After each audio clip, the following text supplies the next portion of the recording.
Michael Jordan, considered the greatest basketball player of all time. He's in his 50s, he's retired, and he still is this, like, his identity is dominating and winning, or he's nobody. So he's like, even still, they did an interview where he's at home, and he's on his smartphone, and the reporter's watching him. He's not watching the screen. LeBron James is on TV playing. The Miami Heat's playing, it's a game. And he's on his phone, and he's telling him what I would do if I was like, right now, I'd fake left to do this. It's like, you're not even watching the game. Like, he's so tuned in, and his identity, his value, and his worth is tied into dominating. So my kind of question or comment is, I was at Wilfrid Laurier's speaking there, and this young guy comes up to me, and he hockey player. He's like, I want to tell you about the last day I played hockey because I quit. I was on the bench and our team is losing, and I'm sitting next to the captain. It's the third period, we're down, I can't remember what the score was. And the team is like flat, no energy. They're not out of it, they just need to like, let's go get them. So the captain looks at this guy and he's like, do you think I should start a fight? And the student's like, the guy was like, what? What, to get us back in, should I start a fight? He's like, right then and there I decided to quit. I was like, what is this? What am I part of? So there's this piece of competition and drive and being assertive. But is it different for men and women, where it's like a woman can be assertive and compete, but it's not so much tied into like, it's like a life or death. This is my identity as a human being. Success is like, if I lose, I'm going to be okay. I think it's really interesting because in the dance world, it's almost like the opposite of that. Like, if it's the man being assertive and it's the man being like choreographing and taking the control, then the girls are like, oh, this is different, like this is new. I think a lot of that comes from anyone that's been involved in dance or seen a dance performance or anything like that. It's a very vulnerable activity because you're really like expressing yourself and like leaving your heart out on the dance floor. And in our society, it's almost ingrained in us that men shouldn't feel, they should conceal. So when it's a man doing dance, this kind of is a direct opposition to this perception that has been ingrained in us for so long. So I think that that's a big reason as to why men get this stereotype. I know that doesn't directly answer your question, but Sure, yeah. Yeah, I think that's a really important point you brought up, and I was thinking along the same lines, that the debate about competition and it being tied to masculinity, or maybe we should just say alpha versus beta, because if a woman is quote unquote masculine, that's immediately feels, problematic. But in terms of the sports culture, right? I mean, I read a study that said 9 out of 10 British men exaggerate their interest and their like of sports to be accepted by their peer group. And I just find that hilarious that a group of men, potentially none of them even like sports, and they're all just trying to impress each other, right? It's true that it is a mask that you can often wear and not be genuine.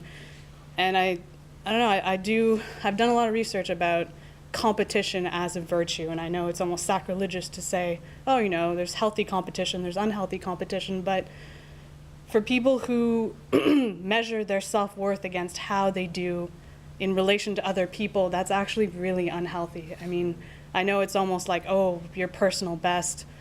I mean, to strive towards excellence is one thing, but when, your self-worth is in relation to how, if you beat someone else, that gives you, a feeling of validation, that's not a healthy sort of way to think, especially when we're in a society where the more we cooperate, the more we all benefit, right? I think we need to question the value of competitiveness just for the sake of beating someone, whether, it's in sports or any other arena, it's, gets into ideas of politics, of hierarchy, and what if we didn't have a hierarchy? What if, we had more of a holarchy where everyone could just be appreciated for their own values and not be ranked according to, sometimes very superficial, meaningless characteristics.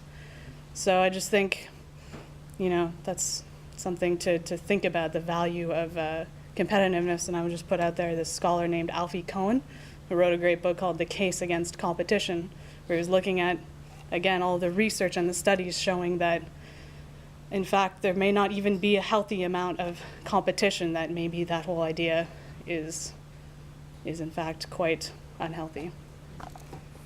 I think you brought up the pervasiveness of competition, and Akil's performance, he mentioned calling sex a kill, and talking about it, like, kind of associating with video game culture of the kill count.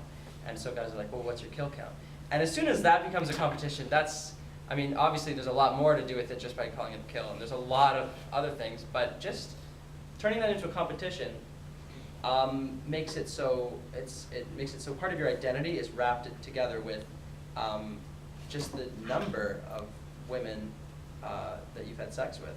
And so that can be hugely damaging for somebody who doesn't want to just up that number at any time, or like it just leads to such a pressure to do stuff.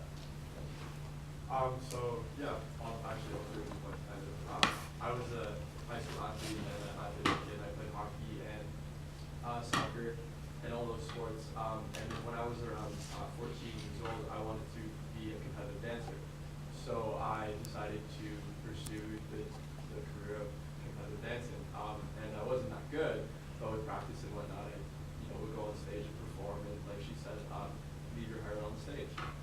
And there was a negative connotation surrounding myself because while I was also competitively dancing, I was also maintaining the quote-unquote sports culture of being in high school, playing hockey, playing tennis, things like that. And whenever I would be in the locker room and somebody, obviously the connotation or the saying, oh, you're such a fag, that really upset me personally because they instantly associated my sexual orientation and my gender with being a dancer. And they said that, again, to the music, people are assessing your ability on the ice in regards to your music and that culture. Well, people were associating myself, and they were judging me as a person because of things that I did other than that sport, specifically dancing. And I was very, very taken aback by that, which is why I ended up quitting sports and maintain dancing and whatnot. But it was the idea that for me, sports became less enjoyable because of that culture. Sports became less enjoyable because people would associate sort of the connotation of your gender and your sexual orientation with dominance and with competitiveness.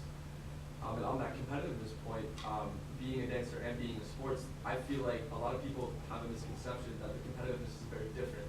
But meanwhile, the competitiveness is very, very similar, actually. In sports, your object is to beat the other opponent at any regard and to win.